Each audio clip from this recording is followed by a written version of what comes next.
kita tidak tahu sampai sekarang siapa dan apa kedudukan dari Pak Parasian Lubis ini. Yang memvideo-video itu? Yang memvideo-videokan, terus datang terus menjerit di depan kelas murid, guru cabul, guru cabul. Sebenarnya siapa yang menciptakan trauma pada anak? Dia memaksa sambil mengarahkan handphonenya, kau buat video bahwa kau memang benar merogoh-rogoh kantong cucuku. Nah, buat, kalau enggak. Saya enggak melakukan itu. Tangan saya tidak masuk ke dalam kantongnya. Menyediakan kamera, merekam dan marah-marah. Pengakuan suami saya, mohon maaf, Bapak Parasian Lubis ini langsung memegang kerah bajunya begitu. Memasukkan tangannya dan merogoh-rogoh itu tidak benar. Okay. Yang sebenarnya terjadi, yang dilakukan hanya mengambil karena terlihat.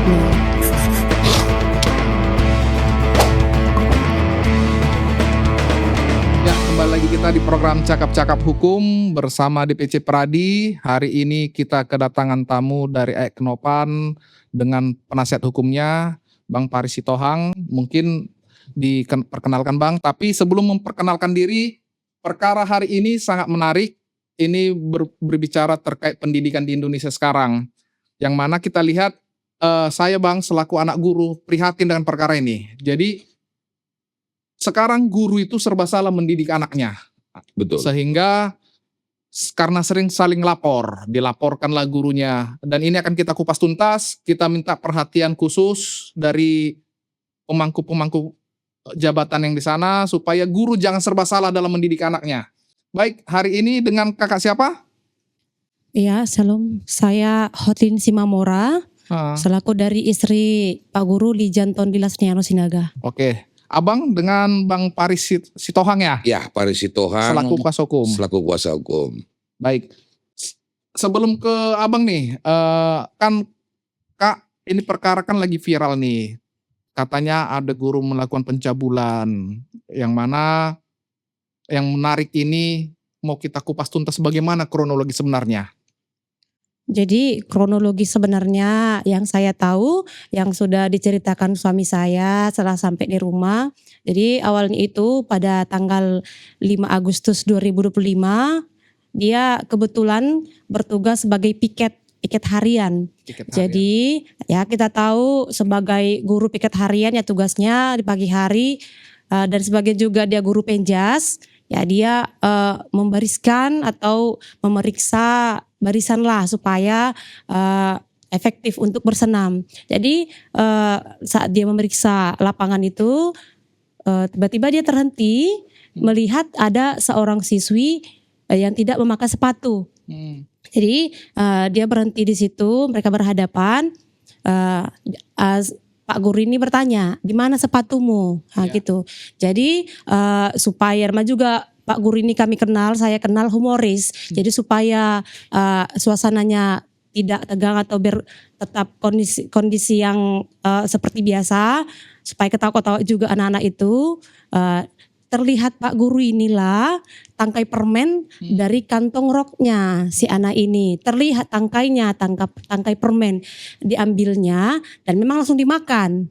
Nah, jadi pengakuan suami saya ini, saya rasa itu hal yang supaya ketawa semua anak itu. Dan kebetulan katanya anak itu ketawa semua, si anak itu juga ketawa. Jadi setelah itu nggak ada lagi permasalahan atau yang diiming-imingkan katanya, ya diceritakan katanya si anak ini dibully, katanya diejek-ejek kawannya, nggak ada.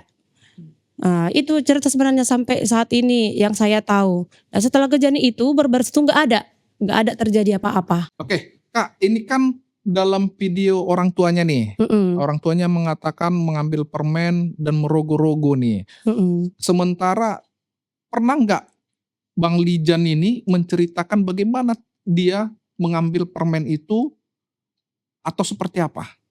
Kalau yang dia ceritakan itu hanya mengambil karena terlihat tangkainya dari kantong roknya ini muncul tangkainya. Jadi diambil. Tapi kalau klarifikasi dari ibu si korban ini itu semuanya tidak sebenarnya itu terjadi. Memasukkan tangannya dan merogoh-rogoh itu tidak benar. Oke. Yang sebenarnya terjadi, yang dilakukan hanya mengambil karena terlihatnya. Begitu. Begitu. Jadi terkait kaos kaki yang di dalam itu kan ada dibilang dia makan kaos kaki di dalam nih. Dari saya lihat nih videonya. Kaos kakinya ada yang mengatakan di kantong, ada yang bilang dipegang. Gimana sebenarnya? Jadi kalau Pak Guru ini dia nggak tahu itu isi kantongnya itu apa aja. Gitu. Dia nggak tahu. Berarti hanya permen itu aja diambil. Iya. Pada saat kejadian jam berapa itu? Di pagi hari lah sebelum bersenam. Sebelum jam memulai 7. belajar mengajar ya? Sebelum senam. Karena mau bersenam, karena musik sudah mulai, Pak gurunya langsung pergi aja memeriksa situasi yang lain lagi gitu. Jadi nggak ada permasalahan. Oke, setelah peristiwa itu kan apakah langsung pada hari itu juga terjadi keributan atau dugaan pencabulan yang dituduhkan atau beberapa hari berselang sebelumnya? Inilah kejadiannya Selasa pagi dan 2 hari setelah itulah pihak keluarga ada beberapa orang itu datang ke sekolah. 2 hari setelah kejadian itu. 2 hari setelah datang ke sekolah itu menurut keterangan dari Bang Lijan. Iya. Datang ke sekolah terus apa yang dilakukan mereka? Yang diceritakan kepada saya di rumah, mereka itu langsung menyediakan kamera, merekam dan marah-marah. Pengakuan suami saya, mohon maaf, Bapak Parasian Lubis ini langsung memegang kerah bajunya begitu. Tapi pengakuan dari pihak mereka, Pak Guru ini katanya yang marah-marah dan kayak bertanya, kalian sel siapa? Mau ngapain? Nah itu nggak benar adanya. Yang sebenarnya keluarga inilah yang datang ke sekolah dan marah-marah dan menyediakan media. Langsung dengan media? Iya Pak. Oke. Kejadian kapan tuh? Kejadian mana? Kejadiannya? Kejadian sebenarnya tanggal 5 Agustus. Tanggal 5 Agustus 2025? 2025. Iya. Oke. 5 Agustus 2025? Iya. Pada saat kejadian itu ada nggak upaya dari kepala sekolah meminta klarifikasi atau dari yang lain-lain sebelum terjadinya peristiwa yang dilaporkan ini? Jadi sebelum dilaporkan, pihak keluarga dan juga kepala sekolah dan dinas pendidikan sudah melakukan mediasi juga. Oh sudah ada. Bagaimana caranya supaya berdamai, tidak ada pemikiran untuk laporan seperti yang sampai sekarang. Dilakukan perdamaian, yaitu mediasi dengan kepala sekolah, dinas pendidikan, ada juga pihak keluarga yang ingin meminta supaya damailah, meminta klarifikasi dari Pak Guru kejadian seperti apa sebenarnya. Sudah dilakukan itu? Sudah terus dilakukan. Hasilnya ya tidak ada titik temunya. Tetap yang pelapor ini merasa korban tetap melanjutkan proses gitu? Iya, tetap mereka merasa bahwasanya Pak Guru ini memang betul-betul memasukkan tangannya. Akan tetapi Pak Guru tetap dalam pendiriannya, ya memang saya nggak melakukan itu. Tangan saya tidak masuk ke dalam kantongnya. Saya oke lah Pak, saya meminta maaf karena saya mengambil permen itu disampaikan. Niatnya hanya untuk guyonan aja pada saat itu. Tapi kalau saya meminta maaf karena saya memasukkan tangan, saya tidak bisa karena memang saya tidak melakukan itu. Itulah makanya mediasi dengan keluarga, kepala sekolah, dinas pendidikan pun tidak ada titik temunya juga. Oke. Apakah ini saya berandai-andai nih? Ada nggak misalnya permintaan dari keluarga pelapor nih meminta ini kalau damai harus sediakan sejumlah uang. Ini saya bertanya nih, ada nggak? Kalau ya saya rasa dengan tujuan mereka memaksakan suami saya meminta maaf dengan tekanan bahwa dia melakukan itu, ya tujuannya memang niatnya begitu. Oke, dengan syarat upah-upah secara adat itu. Itu kan berlogika. Maksudnya ada nggak dari keluarga sendiri mengucapkan bahwasanya bikin upah-upah nih, buruku udah sekian, siapkan angka sekian, ada nggak? Jangan mengambil kesimpulan. Ada atau nggak pada saat itu? Bahasa itu ada. Nah, itu kenapa ragu? Ada. Gimana bahasanya? Kenapa ragu? Coba. Karena pembahasan itu memang mediasi dengan polisi kemarinnya Pak ya. dengan kepala sekolah kepala sekolah, sama kepala dinas pendidikan. kepala dinas pendidikan juga.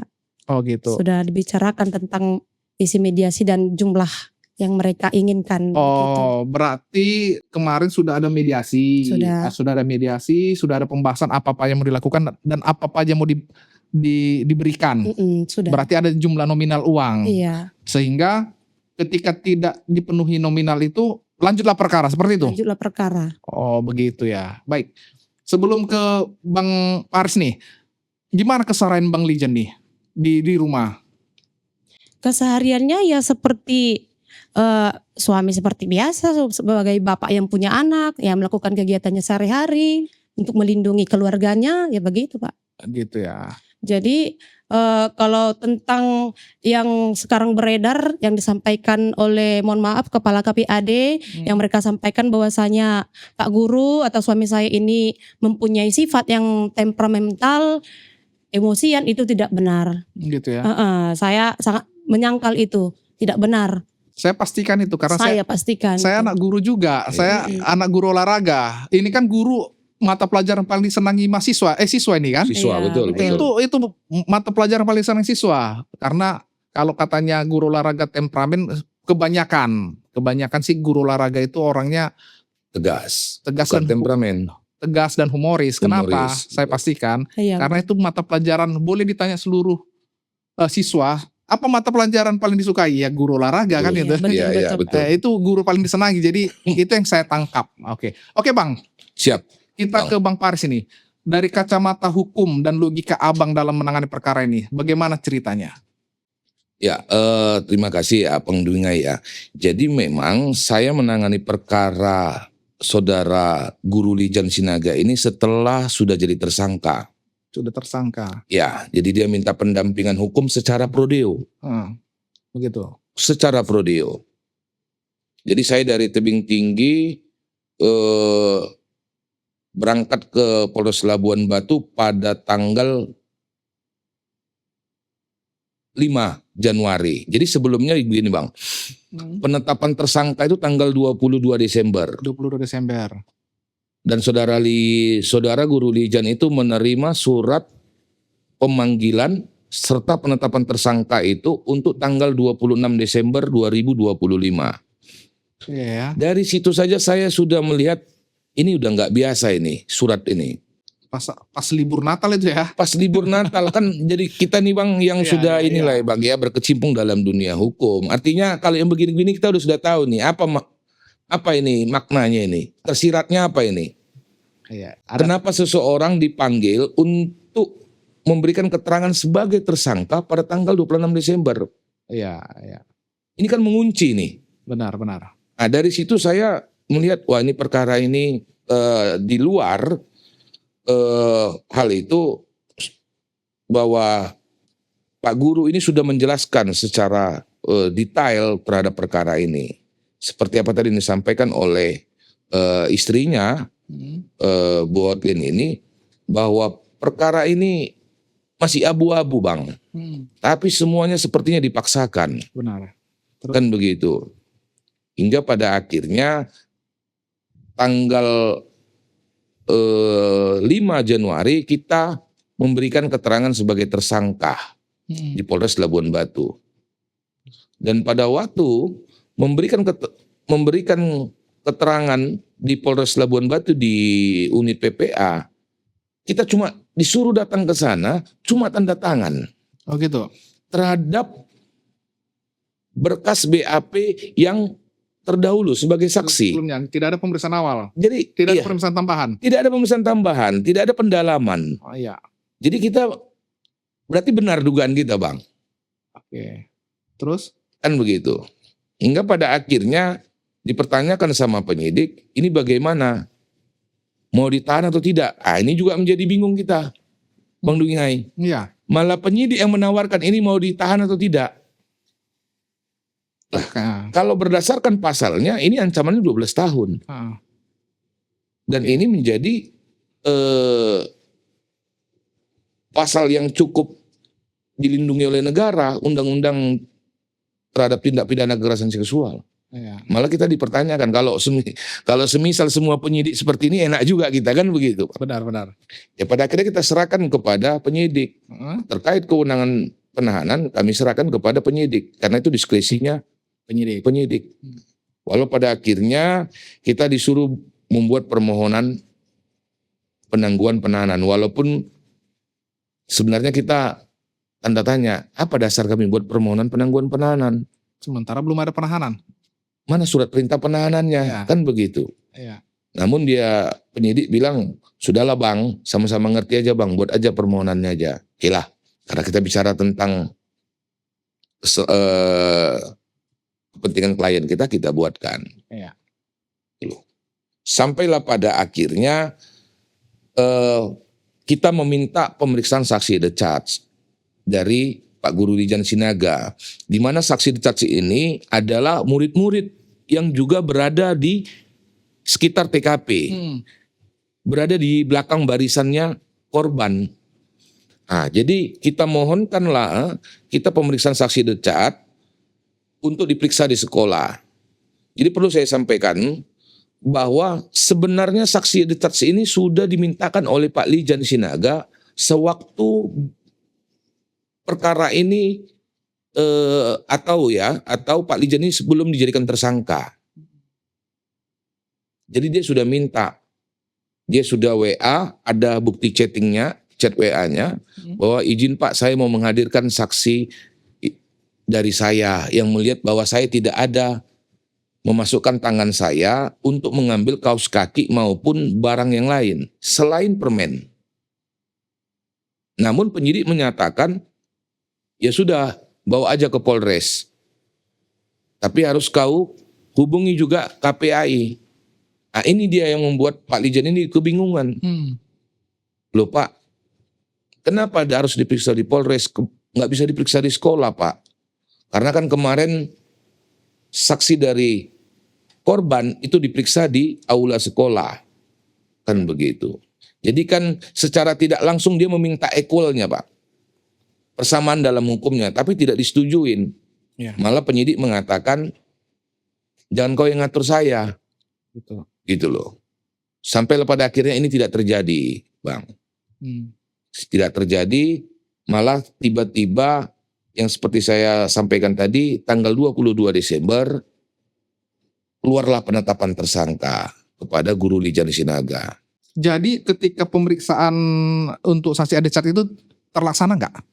Terlaksana setelah kita dampingin. Nah, dilakukan di sekolah juga? Dilakukan di sekolah, kita tetap ngotot dilakukan di sekolah. Setelah perdebatan panjang lah ini. Setelah perdebatan panjang, kita minta equality kan. Oke, keterangan dari anak-anak itu seperti apa? Jadi semuanya keterangan ada di BAP ini Bang.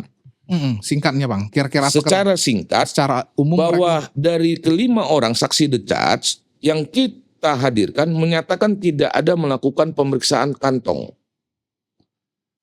Kalau abang konfrontir sendiri dengan keterangan mereka setelah abang baca nih keterangan dari saksi mereka, baik, apa keterangan yang membedakan itu dengan saksi adecat? Bahwa saksi kita menyatakan bahwa seperti yang disampaikan Bu Otlin tadi, bahwa kejadian ini nggak lebih dari 2 menit, Bang. Dan semuanya dalam rangka pendisiplinan yang harus didudukkan bahwa Guru Lijan ini memang sebagai guru piket. Gitu. Dan pada waktu melakukan pemeriksaan murid diketemukan siswi ini tidak memakai sepatu. Yang menjadi pertanyaan saya, kenapa dia tidak memakai sepatu? Karena katanya lapangan becek dan banyak siswi yang tidak pakai sepatu. Saya sudah melakukan pengecekan terhadap foto yang pada waktu kejadian hampir semua murid itu pakai sepatu. Jadi ini saya nggak tahu ini dalil apa yang digunakan oleh ibu korban sama keterangan saksi juga dari mereka. Karena saya cek semua foto pada waktu kejadian semuanya lengkap pakai sepatu. Cuma murid ini yang tidak pakai sepatu. Mungkin menghilangkan alibi bahwasanya kerjaan Pak Lijan ini untuk disiplin itu mungkin. Betul, bisa jadi seperti itu. Bisa jadi begitu. Ya kan? Jadi padahal kan, jadi saya kan menerka-nerka, berarti kalau semisalnya si murid ini tidak pakai sepatu, tidak ada kejadian ini. Iya, benar. Berarti karena memang ditegur itu ya. Karena memang ditegur gitu loh Pak. Oke. Kan itu kan bagian dari kewenangan guru, nggak boleh kita rampaskan. Iya. Kewenangan guru untuk mendisiplin itu kan nggak boleh dirampas, tidak boleh dibatasin. Jadi ini saya lihat framing yang dibangun di media ini bahwa seolah-olah guru itu mempunyai hak pendisiplinan yang terbatas. Atau kalau saya lihat gini Bang, di framing bahwasanya itu tidak layak didisiplinkan karena memang pada pakai sendal semua gitu kan. Iya. Alasan akal-akalan aja mendisiplinkan. Akal-akalan. Itulah framing mereka gitu. Framingnya apalagi dibilang karena dia membersihkan lapangan Iya. lapangan apel yang becek. Saya sudah cek juga apa dasar dia membersihkan lapangan yang katanya becek itu, padahal nggak ada jadwal piket di situ. Nah ini kan juga ada lagi nih kebohongan-kebohongan yang disampaikan oleh orang tua murid, gitu loh. Baik. Kalau memang dia banyak yang menggunakan sendal, kenapa yang lain tidak? Kedua, sendalnya timbulnya dari mana? Berarti Kok udah disiapkan? iya. Tapi kita kan tetap kita menghormati perlindungan terkait tentang isu anak ini. Benar. Kita tidak mau mendiskreditkannya. Yang kita sayangkan ada pihak-pihak lain yang ikut masuk dalam perkara ini. Terutama pada tanggal 7 Agustus tadi. Coba saya sampaikan lagi bahwa pada tanggal 7 Agustus itu kita tidak tahu sampai sekarang siapa dan apa kedudukan dari Pak Parasien Lubis ini. Yang memvideo-video itu. Yang memvideo-videokan, terus datang terus menjerit-jerit di depan kelas murid, guru cabul. Sebenarnya siapa yang menciptakan trauma pada anak?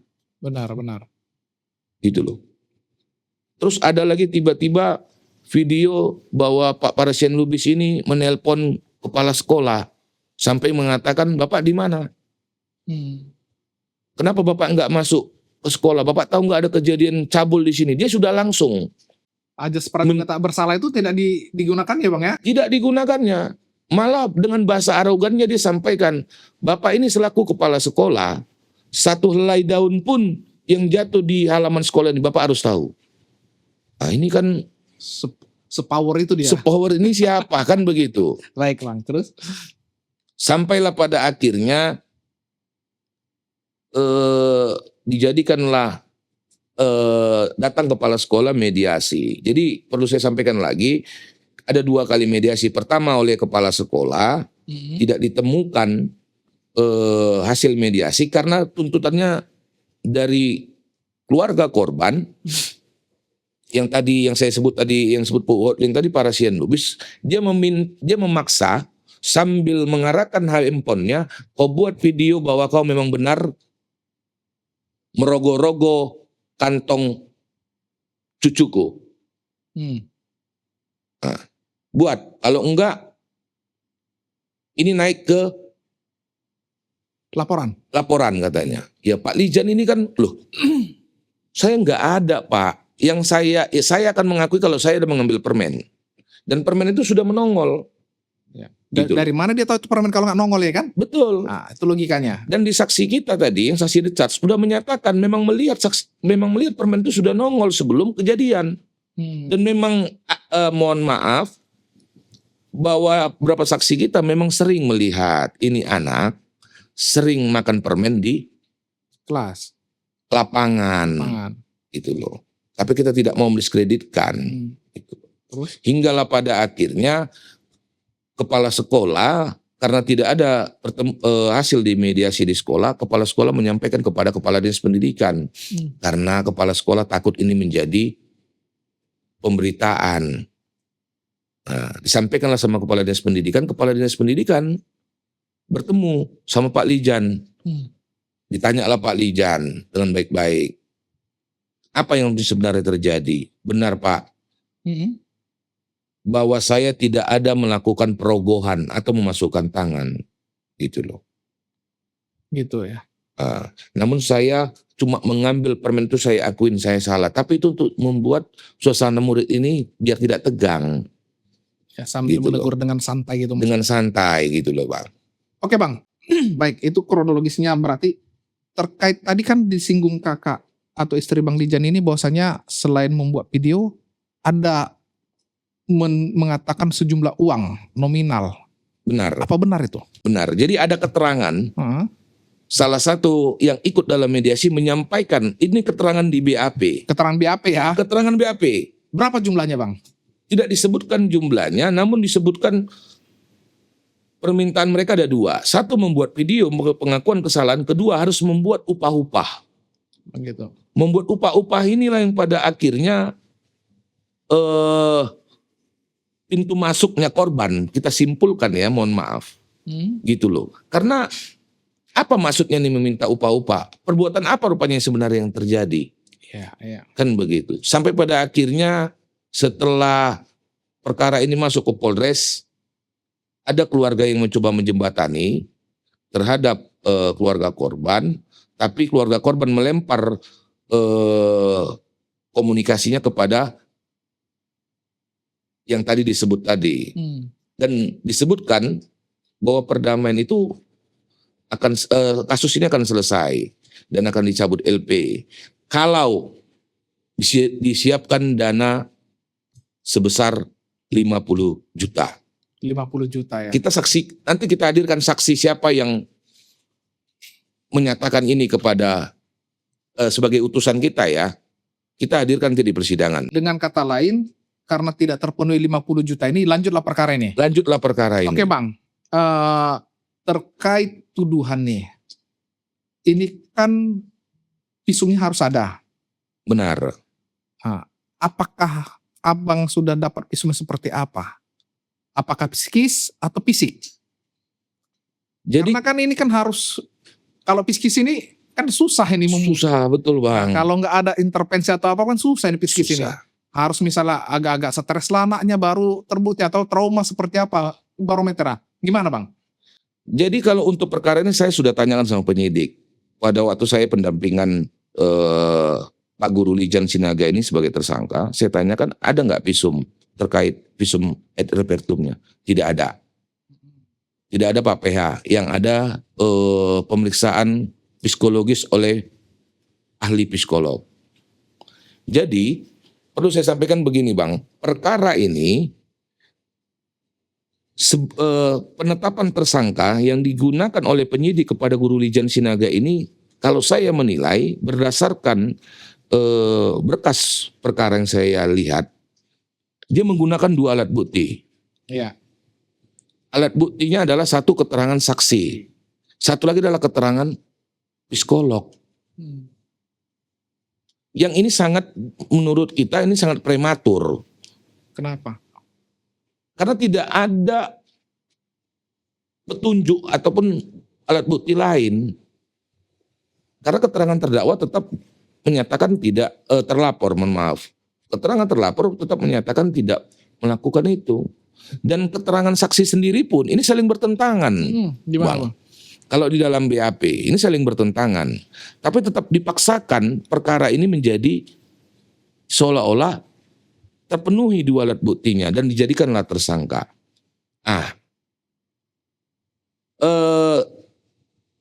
Setelah kita ditunjuk sebagai kuasa hukum, kita mengajukan gelar permohonan perkara khusus. Ini yang bagi saya yang menjadi poin bahwa proses penyidikan ini tidak pernah transparan dan tidak berkeadilan. Kita sudah 3 kali mengajukan gelar perkara khusus. Karena perkara ini masih abu-abu dan minim alat bukti.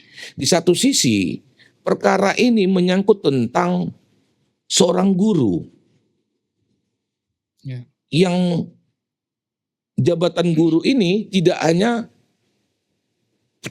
cuma Pak Lijan yang menjalankan fungsi kewenangannya. Ada 5 juta rakyat Indonesia juga yang sebagai guru. Ini juga berpolemik ke depannya. Kalau misalnya perkara ini bisa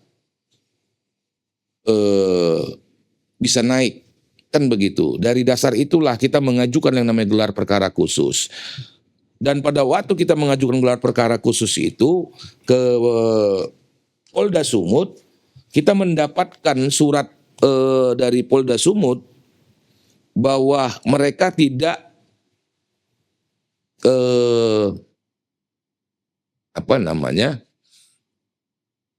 tidak bisa melakukan gelar perkara khusus, tapi mereka melakukan asistensi internal.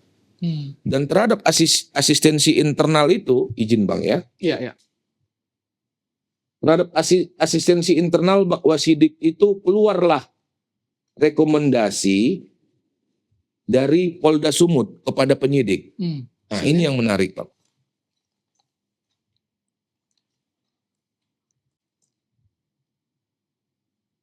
Agar penyidik melakukan pemeriksaan ahli pidana terkait mens rea perbuatan terhadap Lijan Tondi Sinaga.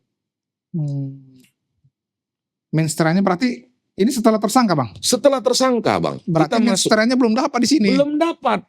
Niatnya belum terpenuhi menurut penyidik Polda. Ini senior. Iya. Senior penyidik kan kalau kita pahami di Wasidik. Iya. Gitu loh. Terus, Bang? Artinya setelah ini kan menjadi bukti kuat bahwa penetapan tersangka ini sangat terburu-buru dan prematur. Iya. Karena apa? Untuk menentukan seorang tersangka berbicara actus reus dan mens rea ini kan harus betul-betul memenuhi unsur dasar. Memenuhi unsur, Bang. Ini yang menjadi landasan penyidik kan. Nah, ini kan ternyata setelah dilakukan asistensi malah tidak ada ditemukan.